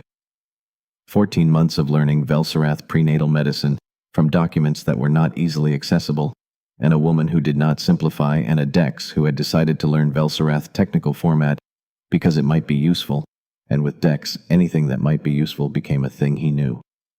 Different in the way that things are different when they are yours. Sarath had not performed anything through the 14 months. She had not managed expectations. She had not tried to make it easier on me by making it smaller. She had taught me what I needed to know and let me carry the weight of knowing it and trusted that I could. She had been right. At the end of it, when the work was done and the monitoring had settled back toward the baseline it was supposed to settle toward, and the bay had gone to the particular quiet of a room that has contained something significant and is now containing its aftermath, she looked at me, steady, the amber eyes, the copper of her, all of it steady in the way she was always steady. Not the steadiness of someone unaffected, but the steadiness of someone who has decided what to do with the effect, who has been deciding that every day for 14 months alongside me. She named the child in the Velserath form, the warrior name, the lineage acknowledgement, the house recognition spoken in the formal register that the warrior compact specifies, each word placed with the precision of someone who has known this language from birth and uses it now with the full weight of what it carries. Then she looked at me. "Your turn," she said. I had had 12 months to think about it. I had thought about it on the transport back from the second moon. I had thought about it in the evenings after the terminal sessions ended and the station went quiet. I had thought about it reading Velserath prenatal documents and learning Velserath medical protocols and accepting without protest the reorganization of the outer bay and the supply inventory reorganization she had done again 3 months in, because the first reorganization had been correct, and some things benefit from being done correctly twice. I had thought about what a name is, what it is supposed to do, what it carries and what it does not need to carry. A name is not a history. It is not a declaration. It is not a flag planted in ground to claim territory. A name is the first sound someone makes in the direction of a person. The sound that says, "I see you. You are here. You have a place in the language I use for things that matter." That is all it needs to be. Dex had the compact register queued on the administrative terminal. Ready, without announcement, without needing to be asked. I spoke the name I had chosen. Soft, clear, into the quiet of the bay, into the compact register, into the record that would carry it forward in both languages, both lines, both sides of what had started in a room with 4 units of O negative and a 40-minute window, and a decision I would make the same way every time. Sarath listened. She was quiet for a moment. She looked at the child. Then she looked at me. "Still correct," she said. Not the formal register. Hers. Matter of fact and precise and carrying underneath the precision the specific weight of something meant entirely. The voice she used when she was telling me something true and wanted to make sure I understood it was true and not just being said. The filtration system hummed at the correct cycle interval. The monitor ticked along at the baseline it was supposed to tick along at. Dex closed the administrative terminal and moved to the outer bay without being asked. Kael appeared briefly in the doorway, looked at what the room contained, and went back to the outer bay without comment. This was their version of the thing. Recognition without production. Presence without performance. The language of people who show up and do the work and let the work be what it is. Outside the narrow window of the medical bay, the border moon's morning was coming in. Pale. Ordinary. The specific kind of ordinary that is not nothing. The kind that has to be built. That requires the particular decision made over and over in small rooms on difficult nights to stay in the room instead of leaving it. to give what you have, to ask nothing in return except that the person does not die. 70% is not a certainty, but it is also not nothing. And when you choose it, you accept whatever comes with it. All of it. Exactly as it is. The station ran differently after the delegation left. Not dramatically. Nothing about the external operation changed. The filtration still needed monitoring. The supply log still needed updating. The outer bay still accumulated the particular kind of disorder that outer bays accumulate when they are used heavily and maintained by people who have other priorities. Decks still arrived at the same hour every morning and left at the same hour every evening, and in between did more actual work than the station's staffing requirements suggested was possible for a single person. But something in the rhythm of the place had shifted. The way the air in a room shifts when a decision has been made in it that cannot be unmade. Not tense, something more like weighted. The presence of a thing that had been named and was now real in a way it had not been before the naming. Sarath did not treat the change as something to discuss. She treated it as the new set of conditions, and she adapted to the new conditions with the same precision she brought to everything else. She was medically cleared for light activity on the 10th day. She did not interpret light activity charitably. She interpreted it as anything that did not tear the repaired tissue in the left side of her abdomen, which was a wider interpretation than I would have endorsed, but which I had stopped arguing with because she was technically correct, and we both knew it. She started appearing in the medical bay in the mornings, not as a patient, as an additional presence, sitting at the secondary station with her handwritten log, making notes, reading documents, occasionally looking up to watch me work with the focused attention she brought to everything she was learning. "You check the monitoring in a specific sequence," she said on the third morning. "It minimizes the chance of missing a change in one reading because you're focused on another." "Which reading do you check last?" "Pressure, because pressure changes are the fastest moving. If something has changed in the time it took you to complete the sequence, pressure will show it most clearly." She made a note. I did not ask what she was noting. People who make notes in dedicated logs are keeping records for their own purposes, and the purposes do not require explanation. On the 5th morning, she said, "Your assessment sequence takes approximately 90 seconds. That's the target. The night I came in, you completed the primary assessment in 90 seconds. Yes. You have done this long enough that 90 seconds is the time it takes you to find the problem." I thought about how to answer that. 90 seconds is how long the body gives you before the window starts closing. I've been doing this long enough to fit the assessment into the window the body provides. She was quiet for a moment, making something of that, folding it into whatever map she was building. "That is a different way of understanding time," she said. "It is." "The Warrior Compact's field medicine training describes the same concept differently," she said. "It talks about reading what the body is saying before it stops being able to say it, but it frames it as a skill the warrior must develop. You frame it as a window the body offers." "Is there a difference?" "The warrior framework puts the agency with the medic. Your framework puts it with the patient." I had not thought about it that way. I sat with it for a moment. I've been doing this long enough to understand that the patient's body knows more about what is happening than I do. My job is to read what it's telling me fast enough to use the information. She wrote something in the log. On the 8th morning, she said, "Kale needs the dressing on her arm changed." "I know. I was going to do it this afternoon." "She will not ask." "I know that too." A pause.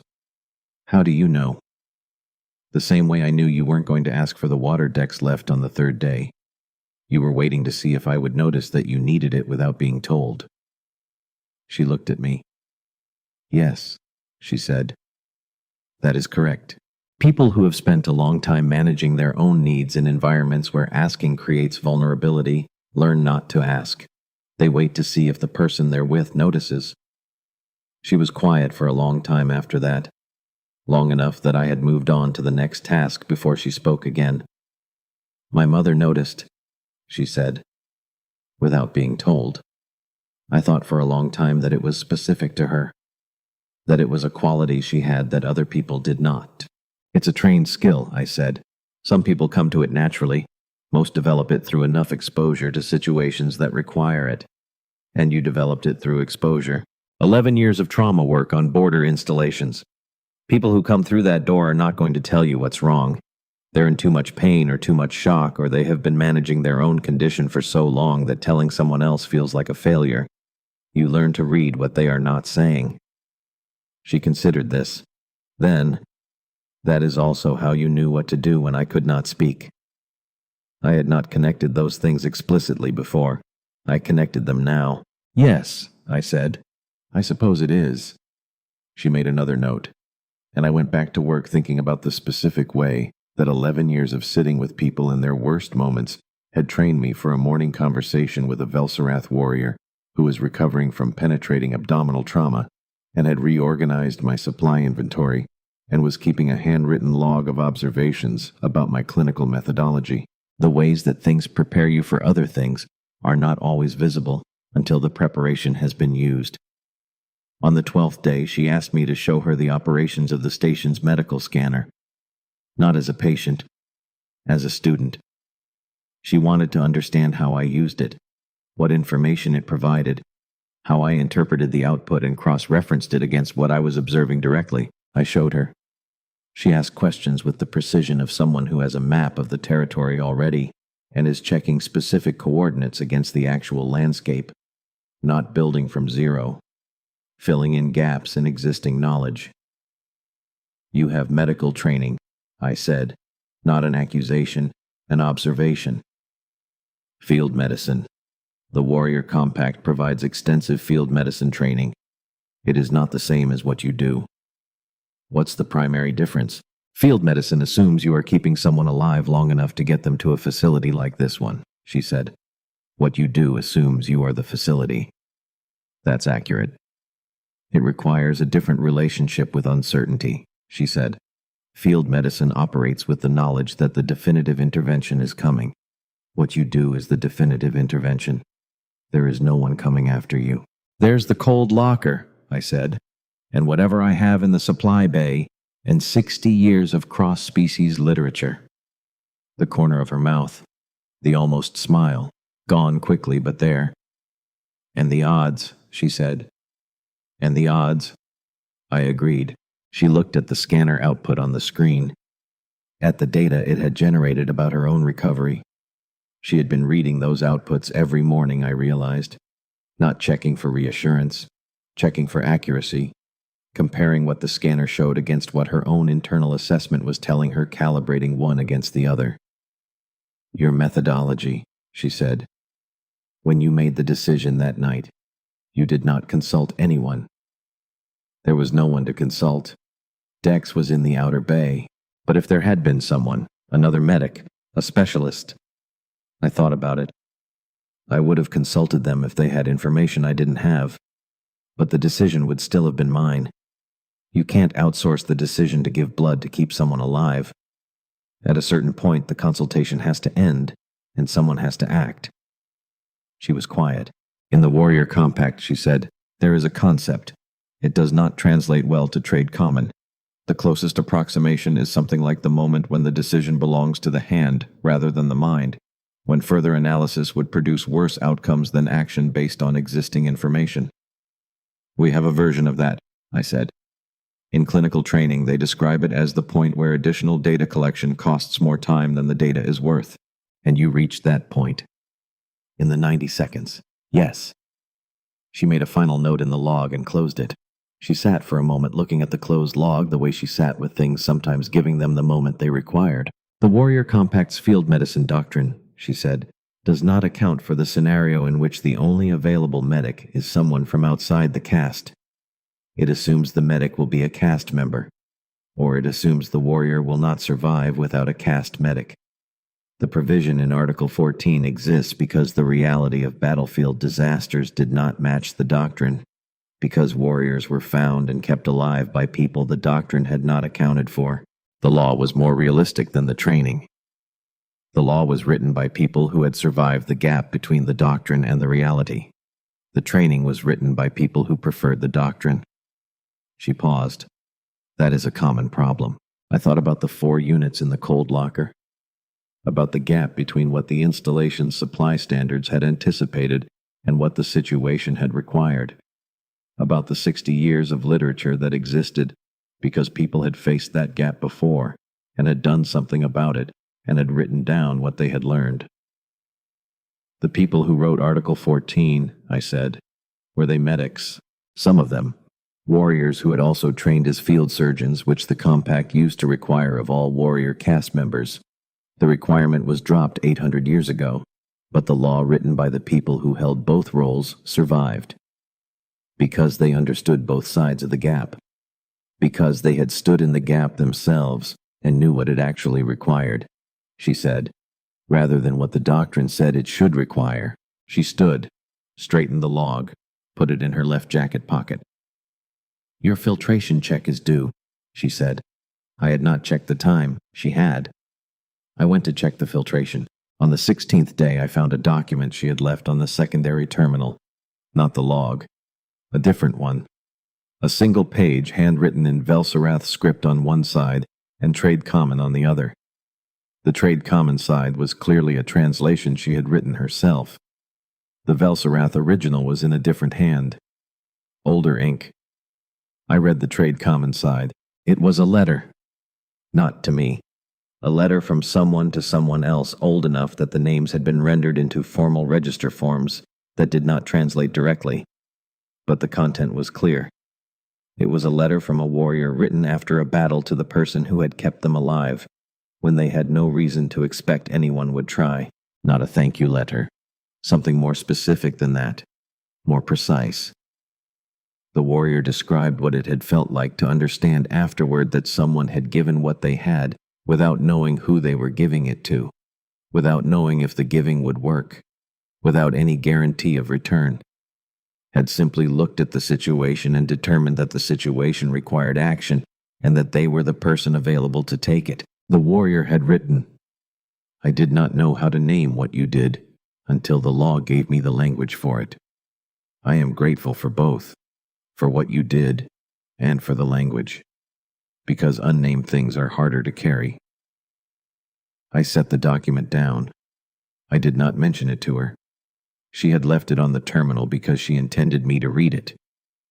She would know I had read it from the position it was in when she returned. That would be enough for whatever she needed it to be. Some things do not require discussion. They require only that the other person knows you have understood. The formal address form was 7 lines, and I had practiced it until the language was in me the way clinical skills are in your hands, after enough repetitions present at need available without retrieval overhead. But there was a difference between knowing the form and knowing what the form was for. She explained it on the 20th evening, when we had moved past the evidentiary material and into the question of how I would actually stand in front of the caste council and use what I knew. "The form is not decorative," she said. "Every line carries a specific legal function. The form exists because the provision requires each function to be executed in a specific sequence for the record to be valid. If any line is omitted or the sequence is altered, the record can be challenged on formal grounds." What does each line do? She went through them one by one. The first line established the speaker's identity and standing. The second established the context of the speaking, the time, place, and circumstances. The third named the act. The fourth named the actor. The fifth established what the act was not coerced, not transactional, not made under conditions that invalidated the provision's terms. The sixth established what the act was given freely, accepted fully, creating the bond the provision was designed to recognize.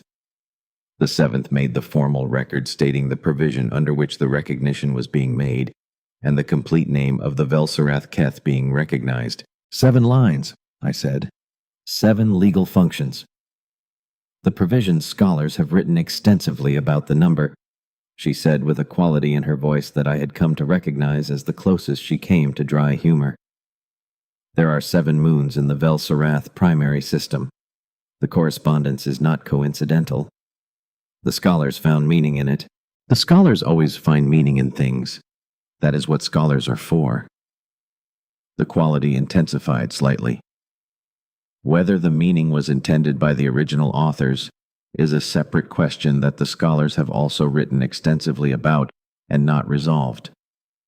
I looked at the form again, at the 5th line specifically, at the sequence of negations that established what the act had not been. The 5th line is the hardest to deliver, I said. Yes, because it requires you to know not just what happened, but what did not happen. To make negative claims about your own intentions at a specific moment in the past. And to make them credibly, she said.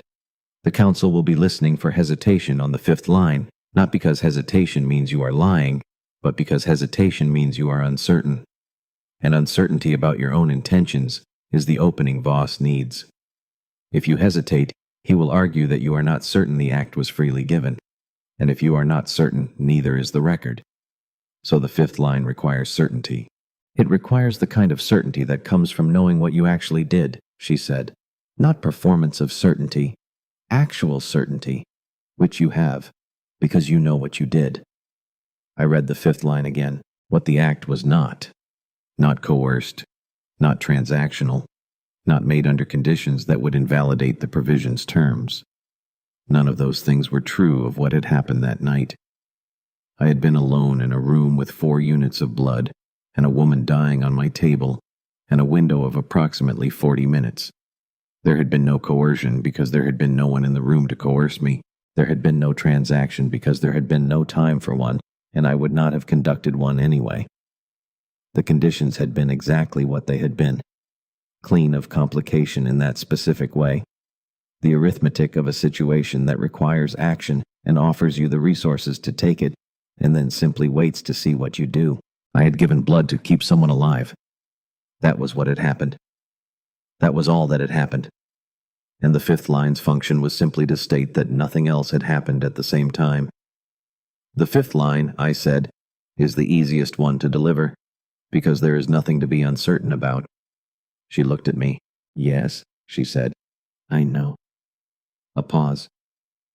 That is why I told you to pace it differently, not because you will hesitate, because the council will expect you to hesitate. And when you do not, the absence of hesitation will be its own testimony. I thought about that. You are not just preparing me to answer the challenge, I said. You are preparing me to be something the challenge does not expect. The challenge expects a civilian contractor who does not fully understand the provision, and who is uncertain about his standing, and who can be maneuvered procedurally, because he does not know the rules well enough to prevent it, she said. I am preparing you to be someone who knows the rules precisely, who knows why they exist, who can speak to the provision's terms in the language the provision actually uses, and who is not uncertain about a single thing that happened in that room. A pause. Because you are not uncertain. You were not uncertain then, and you are not uncertain now, and the council will be able to see that if you deliver the form the way I have taught you to deliver it. I looked at the 7th line, the final line, the one that made the formal record. You were uncertain about me, I said. That is why you waited. Yes. But you are not uncertain now. No. The assessment is complete. I told you that, she said in the tone she used when I was restating something she had already stated clearly and did not require restating, but when she was also underneath the mild correction, acknowledging that I had heard her correctly. I know, I said. I am telling you that I heard it. She looked at the form on the screen, then back at me. Run the 5th line, she said. I ran it. Better, she said, and we went back to work. On the morning we left for the second moon, Dex made breakfast. He did not announce this. He simply appeared in the station's small common area at 5:30, with food from the station's provisions prepared in the particular way that Dex prepared things, which was without flourish and without unnecessary steps, and with the result of something that was exactly what it was supposed to be, and nothing more. Sarath ate without comment, which was her version of acknowledgement. Kale ate with the focused efficiency of someone who views meals as fuel.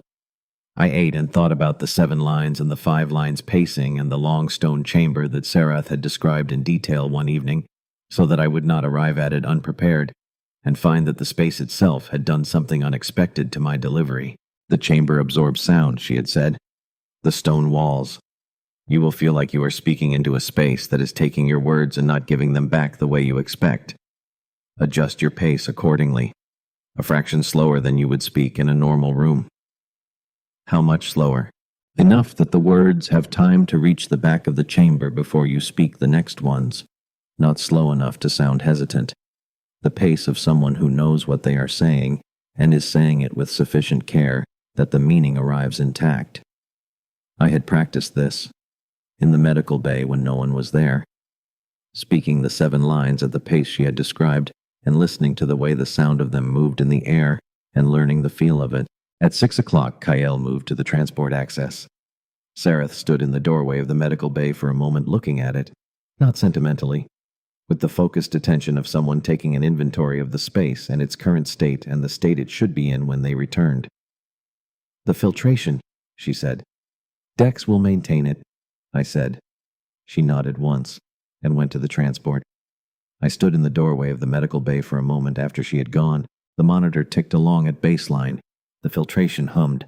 The supply inventory was organized in the sequence she had established on the 8th day of her recovery, which was a better sequence than the one I had used before, and which I had been using for 23 days now, and which had on 3 occasions made a genuine difference to the speed of my response. The cold locker held 4 units of compact standard O negative. The same 4 units. Different crisis. I went to the transport. At the end of the 2 hours of deliberation before Elder Soverthane began to read the ruling, there was a moment. Just a moment. Less than 5 seconds. The 7 council members had filed back in.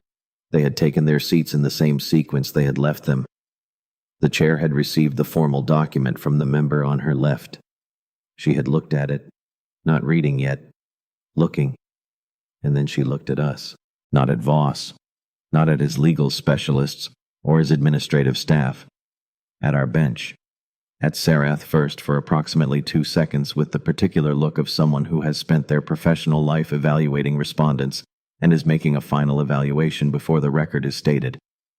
And then at me. For longer, I have thought about what was in that look since the day it happened. I do not have a complete accounting of it. But part of it, I think, was this. She had read the provision many times. She had read the framing documents and the 200-year precedent and the 3rd reformulation amendment record.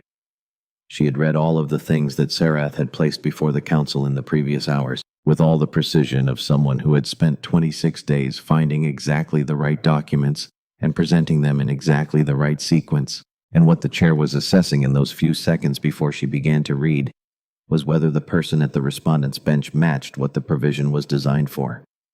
The provision had been written for someone who gave without knowing, who acted because the situation required action and they were the person available to take it, who would do it again because the calculation would be the same. I had said so, in my own words, after the 7 lines, without hesitation, without performance.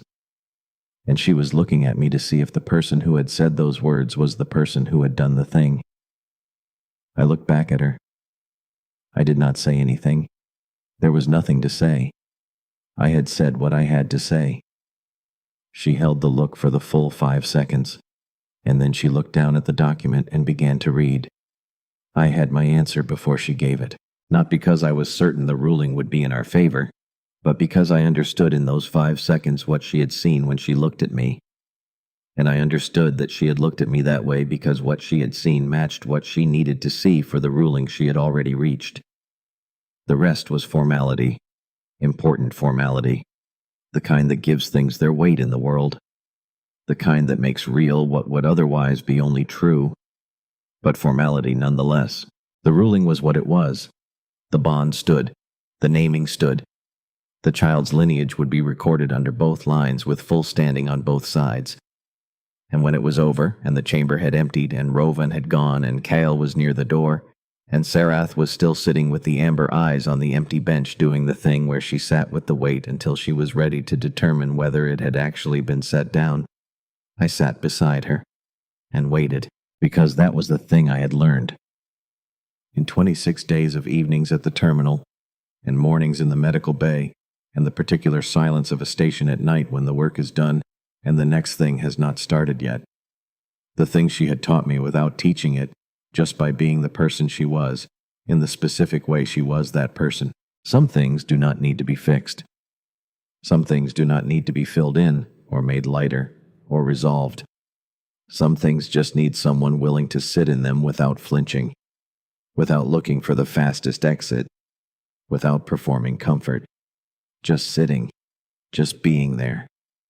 Just letting the weight of the thing be the weight it actually was until the person carrying it was ready to determine what to do with it. "It is done," she said. "Yes," I said. And it was. Outside the narrow window of the Velserath primary court, the second moon's morning was doing what second moon mornings do, which is arrive quietly and without announcement, and simply be there when you look up from what you have been doing and realize that the dark has become light without your having noticed the transition. We walked out into it, the three of us. Cold air, clear sky. The kind of brightness that has no warmth in it, but has clarity instead, which is a different thing and sometimes more useful. Kyle went ahead to arrange the transport paperwork. Sarath and I stood at the top of the court steps for a moment. She was looking at the transit platform below, not at anything specific on it. At the whole of it, the way she looked at things when she was orienting, taking in the space and its components and her position within it. I was looking at her, at the copper of her in the cold morning light, at the way she stood, which was the way she always stood, with the particular quality of someone who occupies space deliberately rather than incidentally, who has decided to be exactly where they are rather than finding themselves there. "Rovan will have trouble," I said. "Yes." "From the house. For being here." "Yes." A pause. He was prepared for that. "Is there anything we can do?" She considered it. Not directly. He made his decision with full knowledge of the consequences. Intervening would suggest he needed protection from his own choices. Another pause. "But there are other ways. The ruling creates a different legal landscape than the House had anticipated. That landscape has implications that extend beyond our situation. Rovan understands how to use implications." "He is more like you than the House expected," I said. She looked at me then. The amber eyes with something in them that was, I thought, closer to surprise than I had seen from her before. Not dramatic surprise. The small shift of someone who had not expected a specific observation and is now accounting for the fact that it had been made accurately. "Yes," she said after a moment. "I believe he is." We went down the steps. The transport back was smaller than the one we had taken to the second moon. Kyle had arranged something that prioritized speed over comfort, which was consistent with Kyle's general approach to logistics. Sarath did not comment on the seats. I did not comment on the seats. We sat in them, and the transport moved, and the second moon's surface gave way to the transit corridor, and then to the view of open space, that border installation. People spend enough time looking at that it stops being remarkable and becomes simply the backdrop against which everything else happens. Sarath slept. Not immediately. For a while she sat with her handwritten log open on her knee, not writing in it, reading something she had already written, going back over notes, running the kind of review that comes after a significant event, when the event has resolved, and you have time to assess what the documentation of it actually contains. Then she closed the log, put it in her left jacket pocket, and slept. I watched the transit corridor for a while. I thought about 26 evenings at the terminal, about the 7 lines and the 5th line's pacing and the way she had said better in the tone that meant the answer was correct and required no further elaboration. I thought about the cold locker and the 4 units and the 90 seconds and the arithmetic of a situation that requires something from you and then simply waits to see what you do. I thought about what it means to make a decision in the gap between action and understanding, to do the thing the situation requires, and then to wait while the world catches up with what you have done and reveals all the things the thing has set in motion that you could not have predicted. The gap between the moment I put the first unit in and the moment Harlan Voss handed me a document in my own medical bay was 48 hours. The gap between that moment and the moment Elder Sovra Thane set down the ruling and said, "This is the ruling of the Caste Council and it is final," was 33 days. The gap between the moment I chose to give what I had and the morning I stood at the top of the court steps looking at the second moon's cold, clear sky was 34 days and 11 years. And whatever it is that builds up in a person across the work they have done, and the rooms they have sat in, and the decisions they have made when no one was watching and the outcome was uncertain, all of it had been present in that room, not consciously, not as something I was drawing on with intention. Just present the way things are present that have become part of you over enough time and enough repetition. The way a clinical procedure is in your hands, the way the formal address form was in my mouth, the way the knowledge of when to speak and when to sit and when to simply be in the room with someone without trying to fix or fill or resolve, the way that knowledge had been in me built from years of sitting with people in the worst moments of their lives and had been there when I needed it in a different kind of room for a different kind of purpose. None of it had been wasted. That is what I found myself thinking in the transit corridor with the open space beyond the window, and Sarath sleeping across from me and Kyle up front running through what I assumed was a logistics assessment of the remaining travel time. None of it had been wasted, not the 11 years. Not the border installations and the lean supplies and the long nights alone with whatever the situation had brought through the door. Not the cross-species literature that I had read because it was part of the professional library I maintained, and I maintained it because you cannot know in advance which part of it you will need. Not the 4 units in the cold locker, not the 90 seconds, not the decision itself. None of it. All of it had been building toward the capacity to be the right person in a specific room, on a specific night, with a specific 40-minute window, and a specific decision to make. And when the decision had been made, it had set in motion everything that followed, which was, I supposed, how it always worked. You cannot choose the consequences.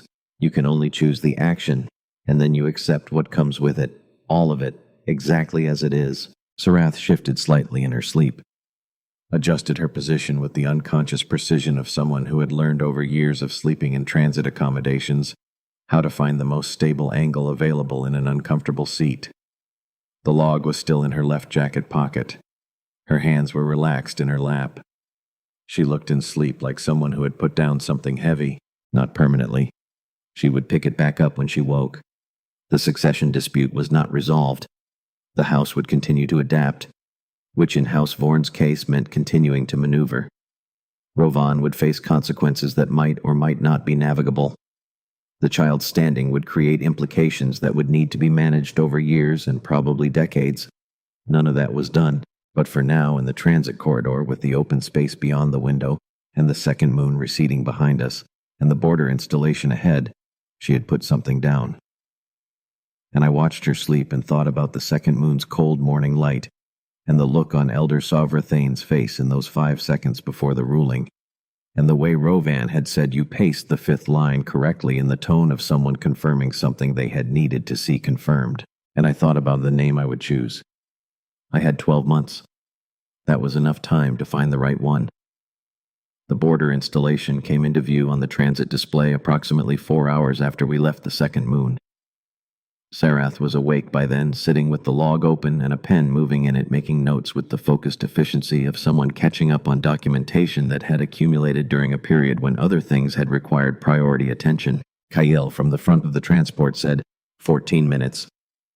Sarath did not look up from the log. Thank you. I looked at the installation on the display, at the particular configuration of lights that marked its outer structure, at the filtration intake and output ports that were from this distance too small to see clearly, but that I knew the location of with the precision of someone who has walked past them every day for long enough that their position is simply part of how the building looks. Dex will have made tea, I said. Sarath looked up from the log. He does that, I said. When something significant has happened and he thinks the people involved might need something when they arrive, he times it so it is ready when you walk in. She was quiet for a moment. He has done this before, she said, every time I have come back from a situation that required more than the ordinary response. I thought about the specific occasions, about the times I had come back from off-station trauma calls or medical conference trips, or the 2 emergency transits that had taken me away for more than a week. He never mentions it. He just has tea ready and leaves it where you will find it. He is a good person to work beside, she said. Yes, I said. He is. She went back to the log. But something in her posture had shifted. The small adjustment that meant she had filed something away in the category of things that mattered. I watched the installation getting closer on the display, and thought about Dex making tea in the station's small common area, and checking the filtration, and updating the supply logs, and running the outer bay with the quiet competence of someone who does not need oversight or acknowledgement, but who is simply present and capable and steady. There are people like that in every station, in every team, in every room where important work gets done. People who do not announce themselves, who simply continue, who make it possible for the larger work to happen by keeping the smaller work running without drama or ceremony. You notice them when you come back. When the tea is ready and the filtration is on schedule and the supply logs are updated and the outer bay is in a state that suggests continuous maintenance rather than crisis response. You notice them and you are grateful, and you do not say so in so many words, because people like that do not need the words. They need the tea to be received. They need the work to continue. They need the station to still be functioning when you return. That is what they are for, and they know it, and they do it. Kyle said docking in 8 minutes. Sarath closed the log. I looked at the installation one more time on the display. At the filtration ports, and the outer bay access, and the medical bay window that I could not see from this angle, but that I knew was there on the eastern side of the structure, the one that let in the pale morning light when the border moon's short morning arrived. We were going back, and it was where we were going. The tea was ready. Dex had it on the counter in the common area. 3 cups, which told me he had known Kale was with us, which told me he had been tracking the transport registry, which he would not have mentioned, and I would not have asked about.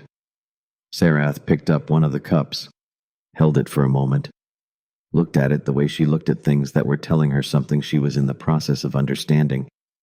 Then she drank, and that was that. The station settled back into its rhythm. Dex to the outer bay.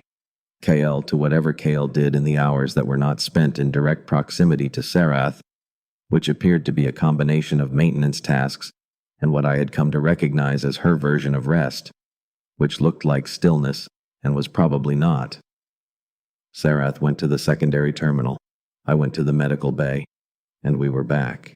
The 14 months that followed were the most education-dense period of my adult life, and I had spent 26 days in what I had thought was an education-dense period, which gave me some basis for comparison. Velsarath prenatal medicine is not like human prenatal medicine. Not in its structure, not in its timeline, not in its approach to what the body needs and when and why. The biology is parallel in enough ways that some of the clinical frameworks transfer with modification, but the modifications matter, and getting them wrong has consequences that the Velsarath medical literature documents in considerable and specific detail. Sarath taught me what she knew, which was considerable. Warrior Compact members received extensive biological education as part of their training, and Sarath had supplemented this with additional study in the years since her posting to contested border zones where the medical resources were variable, and the assumption that a specialist would be available was not always warranted. She did not simplify. She did not make things easier than they were. She presented the full complexity of what her biology required and what it would require over the following months, and waited with the patience of someone who assumes competence is achievable, while I worked through understanding it. I worked through it, not without difficulty. There were sections of the documentation that required rereading 4 and 5 times before the structure of what was being said became clear. There were biological processes with no human analog that required a kind of conceptual flexibility that my training had not specifically prepared me for. But I had been a trauma medic for long enough to know that the edge of your training is not the edge of what you can learn. And I had spent 26 evenings across from a woman who had demonstrated by teaching me Article 14 and all of its precedents, and the complete procedural rules of the Caste Council, that the question of what a person can understand is mostly a question of whether they are willing to do the work required to understand it. I was willing. I learned. The months built on each other the way months do when you are doing real work in a place you have committed to, not dramatically, incrementally, each week adding to what the previous week had established. each piece of documentation read and understood becoming part of the foundation on which the next piece rested. Sarath monitored her own condition with the methodical precision I had observed during her initial recovery. She reported what she observed. She asked the clinical questions that needed asking.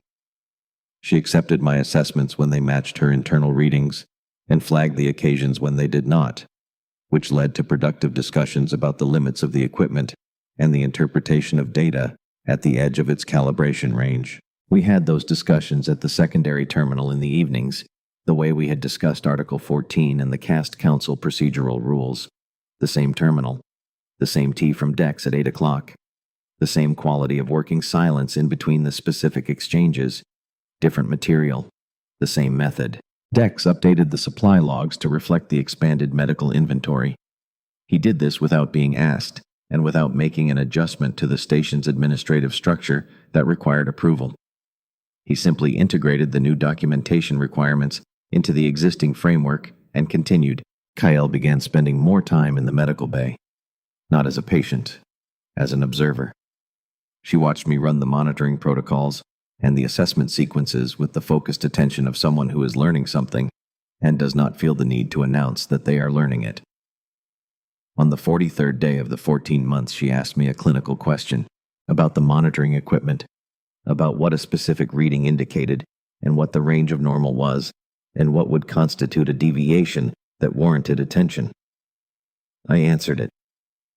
She made a note on a small card she kept in the breast pocket of her uniform, added it to what was apparently a growing collection of small cards. After that, she asked a clinical question approximately every 3 days. I answered all of them. She did not thank me.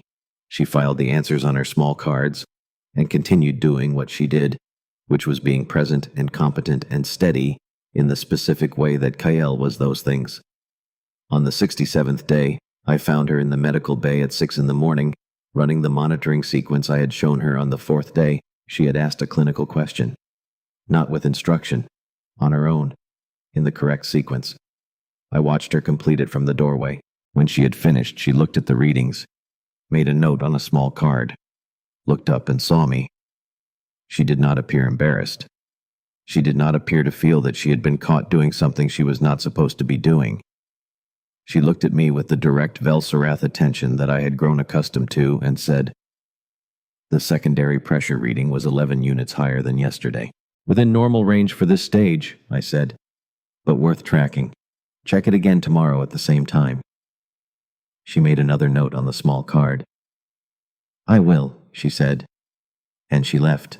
I stood in the medical bay for a moment after she had gone, looking at the monitoring equipment, at the small incremental marks on the display that tracked the ongoing condition of a pregnancy that was, by every clinical measure I had learned to read, progressing in a way that matched the documentation's description of what correct progression looked like. I thought about a woman named Kale who had a pressure wrap around her forearm on the night she carried someone through my door, who had let me redress her wound without flinching, and had held the arm at the angle I needed, and had looked at the wall with the patience of someone doing what was required, who had kept 3 months of clinical questions on small cards in her breast pocket, who ran the monitoring sequence alone at 6 in the morning because the monitoring mattered and she was the person available to do it. None of it was wasted. None of it. On the morning of the birth, the medical bay was quiet, in the way it gets quiet before something significant happens. Not ominous, just waited. The particular quality of a space that knows what it is about to be used for, and is ready. Dex was at the secondary monitoring station running the readings with the focused competence of someone who had spent 4 months learning Velsarath monitoring protocols by working through the documentation on his own time and integrating what he learned into the station's operational procedures without mentioning it. Kale was at the door, not inside, at the threshold, present. I was doing the work, and at the end of the work, when the monitoring settled back toward the baseline it was supposed to settle toward, and the bay went quiet, with the specific quiet of a room that has contained something enormous, and is now simply containing its aftermath.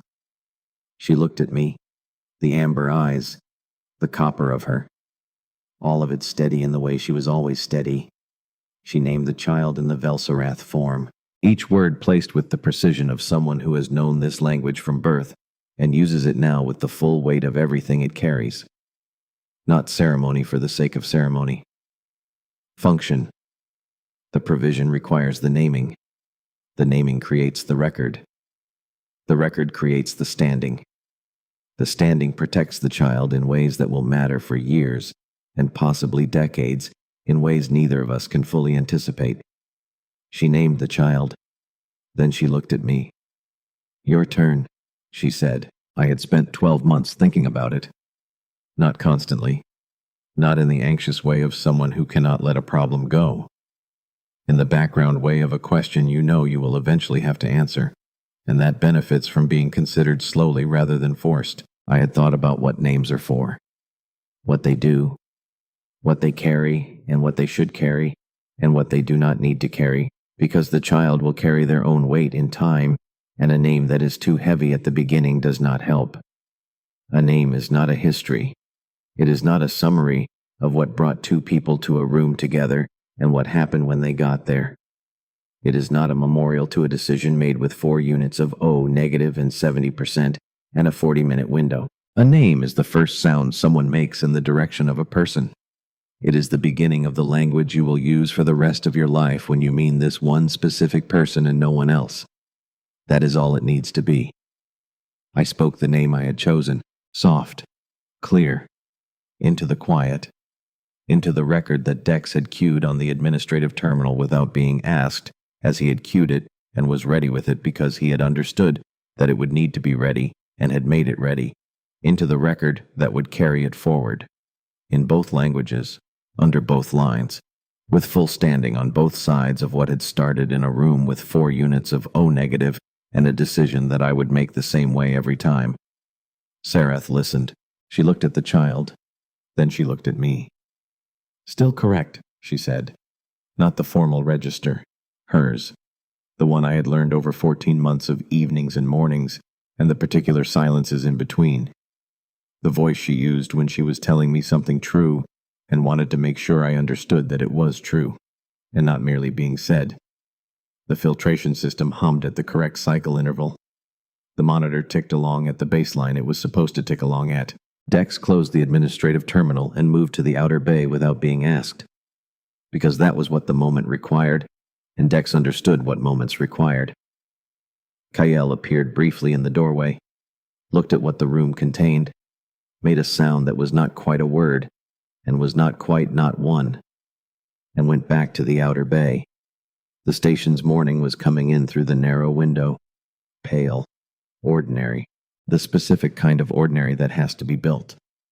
That requires the particular decision made over and over in small rooms on difficult nights to give what you have, to stay in the room, to sit on the stool, to accept whatever comes with the choice you made. All of it, exactly as it is.